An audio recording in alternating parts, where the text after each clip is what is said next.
Hello and welcome to the Trending Now podcast for this Friday, September 6, 2024. I'm Louie Bucko, and thanks for joining us as we recap the week that was on Trending Now, which you can catch every Monday to Friday, 7 p.m., 11:30 on CHCH, CHCH.com, or streaming live on our Trending Now YouTube page. Coming up on today's show, less than 2 months until Americans head to the voting booth, Democratic candidate Kamala Harris and Republican Donald Trump neck and neck in the polls ahead of the first of two debates happening next week. Trending Now host and producer Nicole Martin joins us off the top for a look at the state of the race. Meanwhile, federal NDP leader Jagmeet Singh has withdrawn from the Supply-and-Confide deal with the Liberal minority government that kept them afloat. How close are we to a federal election? Well, Jason Gaidola has been following this story and joins us with the latest on that and more. And U.S. officials say the founders of a company connected to Canada received more than $750,000 in fees and commissions as part of alleged Russian ploy to dupe right-wing influencers into sowing division among Americans. Trending Now writer Roger Collins has more on that story before we say goodbye. But before we say goodbye, we say hello. Hello. To Nicole Martin, the host and producer of Trending Now. And it's been a while since we've checked on the state of the race. Honestly, I didn't even know what day it is. When you said less than 2 months, it really clicked into me that this is it. This is the pivotal time for the election campaign. This is it. We'll be looking even further. You'd be looking about 4 months down the road. That would be January 6th, of course, an important day. 2 weeks after that, the insurrection. Yeah, okay, and then January 20th. So we're watching these dates on the calendar that just keep getting closer and closer. And the polls keep getting closer and closer. Kamala Harris enjoyed a bit of a boost. The DNC boost didn't really come, though, this week. We found that out this week, that she didn't really get that added points that we thought she'd get after a pretty successful convention. She definitely saw a lot of donations for the campaign, a lot of money. She's seen a lot of endorsements now from high-profile people, including a lot of Republicans. But no, not really. They're so close in the polls. There's really no clear frontrunner here. And you even have networks like Fox, who Trump is now bashing on Truth Social because they have their own polls. And, in some cases, Georgia seems like a very big state that could be a toss-up here. And if Kamala Harris wins, like she's maybe slightly predicted to, that could just be the whole election in her favor then. You're talking slightly. Real Clear Politics is a website that basically takes all the polls and aggregates them into one. So RCP's poll average, a number to watch. They currently have Harris plus 1.8 nationwide. When you look at the top battleground states, that's Arizona, Virginia, North Carolina, Pennsylvania, the difference in those states, Nevada, Wisconsin, Michigan, Georgia, as you mentioned, the difference in those states plus 0.2. For Kamala Harris. Yeah, very close. Yeah. How have you seen this race play out this week, though? What's caught your eye this week? Oh my God, there's just been a lot of chaos. I think today is a big one because so much of it is tied to Trump's court cases, which I know you'll touch on a bit more with Jason afterwards. But we have that. We have the debate. Like, there's been so much back and forth on the debate, and would Trump be pulling out of it or not? No, it's solidified. It's happening. It's Tuesday next week in Pennsylvania. And a lot of the demands that he has made, Kamala Harris's camp has agreed to. So we know there will be muted mics while the other person's talking, which I'm actually shocked that that's something Trump wanted. Because think about Hillary Clinton in those debates. Okay, he was right on it with the mics hot. No live audience there, so it'll just be like dead silent. Yeah. Which usually he would probably feed off the audience. And they had a virtual coin toss. He won the flip, so he's decided to speak last in the closing statements. And it was Harris has agreed to the muted mic. That was kind of her sticking point. She really wanted him to be able to. Well, she kind of wanted to jump in because she did have some pretty memorable one-liners in the Democratic run a few years ago. Yep. The I'm talking right now. I feel like she wanted the chance to get to shut him down. Oh, her debate with Pence, Mike Pence at the time. Yeah, there were some pretty good moments. She was a prosecutor, right? So she knows what she's doing. She can argue. As we're going to talk about trial. He's a convicted felon. But yeah, the Mike's was interesting. The ABC, we thought he was going to pull out. What are you watching for next week? Like, what is there a low bar? Because we saw Trump's answer on childcare yesterday. That was a viral moment. Trump was asked about childcare. He ended up talking about tariffs and really went on this 2.5 minute word salad that really didn't make any sense. Is that what, are Democrats just kind of hoping Trump opens his mouth and words come out? I think so. They're going to pounce on it. And that was such a viral moment. And not only just about the childcare aspect, but we have clips of him talking about abortion that have gone viral. But with NATO and the tariffs and Russia, this is such a pivotal time, especially with all, as you're going to talk about later, Russian interference. We know the Ukraine war. And it's so contentious in the United States that you have a president who said he essentially would not even help the NATO countries if they're not putting in 2% GDP and siding with Putin. So, is that what you want? And then you have Putin trolling Kamala Harris, being like, oh, no, I want her to win. Okay, all right. So that, to me, I'm sure she's going to grill him on that on Tuesday. I'm expecting that. And then he's going to grill her on having a lot of her own economic platform coming forward that's copying some of his own ideas that he came out with. I think he sent her a MAGA hat because he's like, you're following a lot of the things I'm pitching here. Yeah. Not to mention his whole efficiency program he announced yesterday too with Elon Musk. So I don't know if that's going to benefit him. Yeah. Right now that's also kind of sticky, and you're going to have someone like Elon Musk run it when he just let go of a bunch of workers who, I don't know, he's trying to be on board with the labor unions. Everything he's doing is contradictory. So I don't know if she'll call him out on that. September 10th. Will this be the most watched debate, do you think? Oh, yeah. I think so. It's this is the big one. This is the big one. There's set to be two, right? Let's just set pretend to be this one. We're watching the season. This is the season of U.S. politics on Netflix, okay? And we just had the bombshell season opener of Biden versus Trump debate. Everyone's going to be tuning into this one. That one, as boring as it was at most parts, towards the end, oh my gosh, it was worth the watch. So I think with this one now, when you have someone who's a bit sharper, a bit faster at answering those questions than Biden maybe would have been, it should be one to watch. If this is a Netflix series, we are about 8 episodes away from, I guess, the season finale, and then it picks up right away. They're not going to be taking much time off. No, then they have the reunion episodes, right? So the reunions, live reunions, that could be the January 6th moments. Yeah, the reunions. There was a new one of those shows. I heard Amanda and Adam talking about. There is one of those new shows that came out though. One of those. Love is Blind. Love UK. is Blind. Love is Blind UK. Well, that's the one we're all watching. Oh, that's right okay. Because there were conversations. I don't know about Adam. Okay, I'm not sure. But the Trending Now editors, Justin, Francesca, no, but Justin into it. They can Netflix. give their opinions.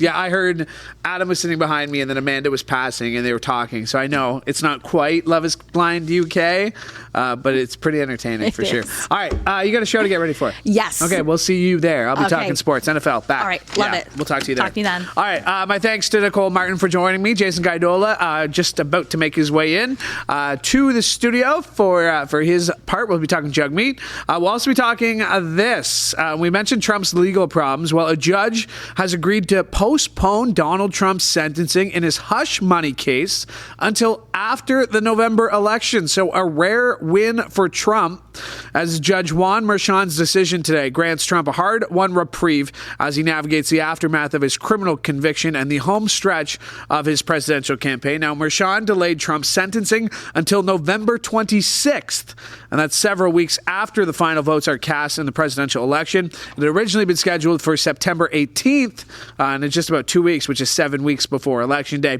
Merchan also delayed a decision on a defense request to throw out the case on immunity grounds. Trump has argued that sentencing him as scheduled would be election interference. Meanwhile, Jason, working on this story, Trump was in front of television cameras and brought up a string of past allegations of acts of sexual misconduct. Trump just really can't keep his mouth shut. E.G. and Carroll front and center. Jason Gaidola here to discuss that and much more.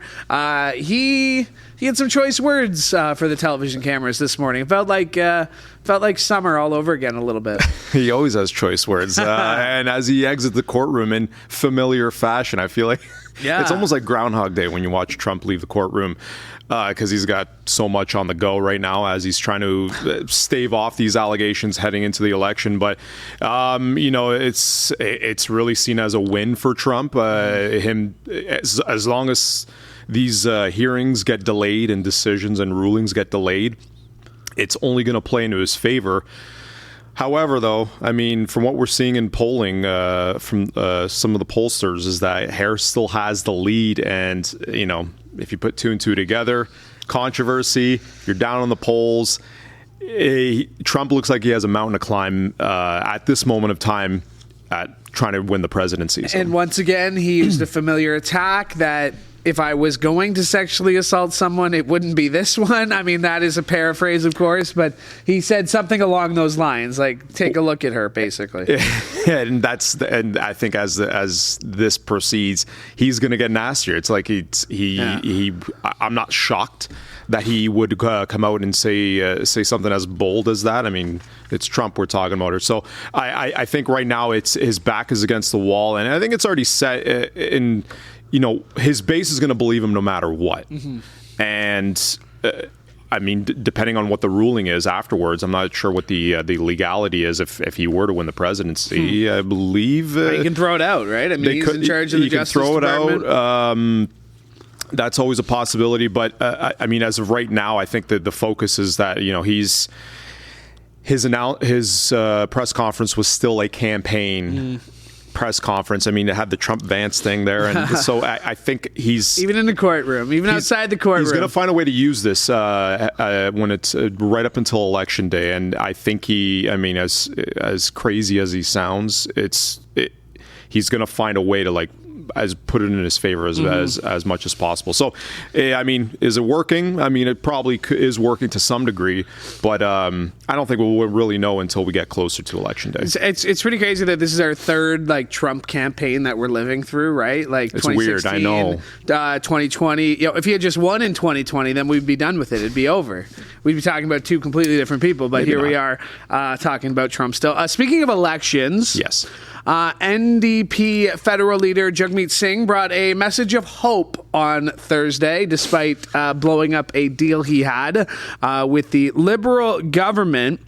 How close are we to an election? How big of a surprise was this? Was this coming? You've been on this story all week. Yeah. Take us through it. Yeah, I'm not sure if we're that close to this to an election because our very own CHCH Al Sweeney. Mm-hmm. And I know the Toronto Sun, Brian Lilley, who's not so popular figure to some, or maybe he is popular from others. I don't know. Yeah. But it's an acquired taste for a lot of people. But the point is that I think the key moment yesterday was pressing Singh on whether he actually supports Justin Trudeau, Prime Minister Justin Trudeau, in this moment, because that's what's going to come down to is that because it's almost likely that the Conservatives will bring forward a non-confidence vote over his leadership, which may force an election.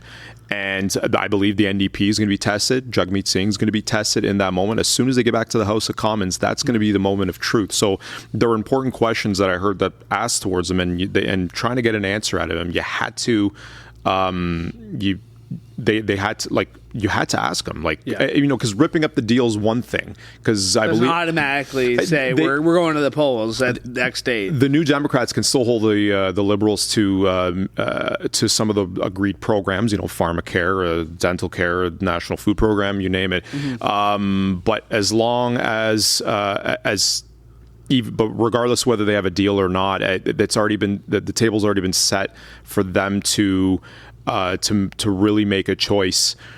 And I think right now the NDP made a calculated choice of hey, we're getting into campaign mode. Let's break away. We know we still have our agreed programs. We achieved some things. He said yesterday we achieved some things, but now that the only other test will be when they go back to the House of Commons to see if there will be no confidence in Trudeau. I mean, from what one expert I talked to yesterday, political science expert, says, the Bloc may be not inclined to go into an election right away. So, the vote might get struck down and there might not be enough there.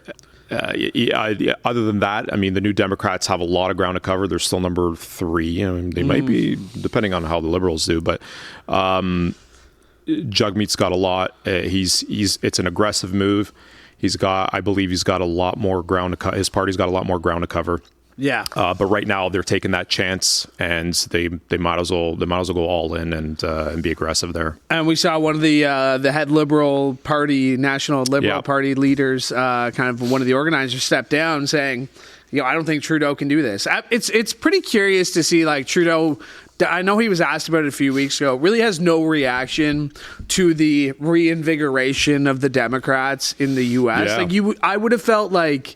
And I've said this on the show, I think there's a certain level of arrogance that even when you see yourself as popular, as unpopular as you are, you still think that you're the right person to do it. When you look at polling numbers, and I get it, like, and my question to Justin Trudeau will be, what more do you have to prove to yourself? Like, why do you still think you're the best person to be prime minister of this country? If his answer is, well, I think I'm better than Poilievre, well, then, like, that's your answer. Is that enough to win an election? I don't know. But I think it's going to be interesting because I'm not ready for a federal election at all. Like, as someone who hosts a podcast we just went through one like not too long ago. So as someone who hosts a podcast called Newsmakers, like, I don't want to be doing like 30 election interviews for each party and each candidate. Like, I'm mentally and physically, like, not ready for a federal election. Rest up, man, before it happens. and by the way, Ontario might be doing something too, so they're staying busy. You also had the key rate cut. Anything? This wasn't really big of a surprise. I'm going to get into it right here. I mean, it's possible that we could see 50 basis points maybe in the fall. Again, it really depends. There's they a want lot. to spur the economy. Like, is this what, like, at the end of the day, like, they want people spending money? Yeah, I mean, those interest they're rates obviously coming down. thinking about. I'm assuming they're thinking about Christmas, right? There's a lot that you have to consider. That Canadians want to be able to spend as much as cost of living's been tough and how expensive life has been.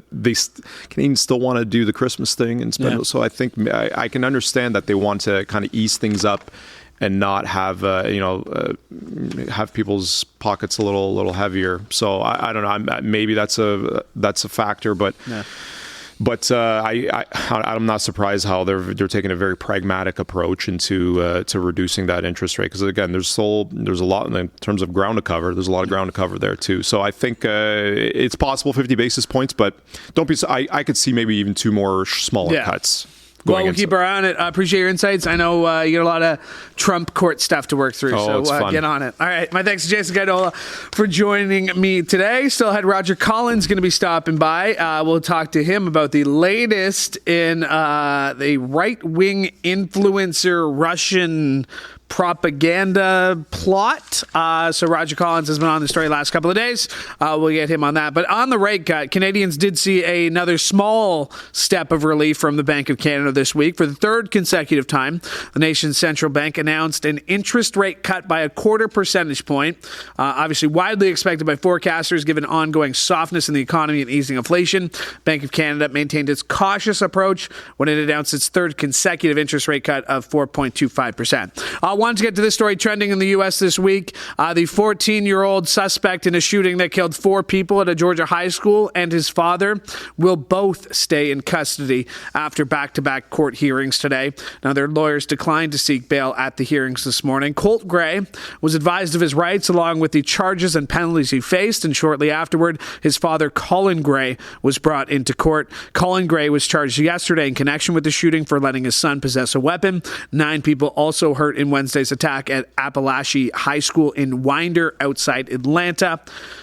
Colt Gray is a student at the school. He's been charged as an adult with 4 counts of murder. Now, the Gray case comes on the heels of the April sentencing of the mother and father of a high school shooter in Michigan, believed to be the first time parents were held legally responsible for their child's action in school shootings. In that incident, Jennifer and James Crumley, who were parents of Ethan Crumley, who shot and killed 4 classmates in 2021, were sentenced to 10 to 15 years in prison after being convicted for manslaughter. All right, this story is very confusing, and I need some help to get through it, but U.S. officials say the founders of a company connected to Canada received $760,000 in fees and commissions as part of an alleged Russian ploy to dupe right-wing influencers into sowing division among Americans. Roger Collins. Thanks, Louie.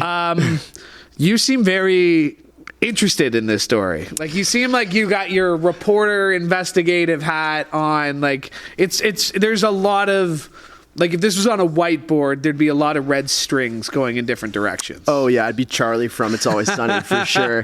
Here you go. It's crazy. It's a can of worms, and it plays into a bigger role of like what's known as, I guess, fifth generational warfare. So like, it's no secret that there's a conflict taking place in Europe with Russia, right? And that conflict extends to the West, essentially, and it's here in our country, it's here in the States, and it's a really big problem. We're seeing the consequences of it now with this bombshell report that just came out this week. Yeah, so an indictment filed Wednesday charged 2 employees of RT, which is a Russian state-controlled media outlet, in a $10 million scheme that purportedly used social media personalities to distribute content with Russian government messaging.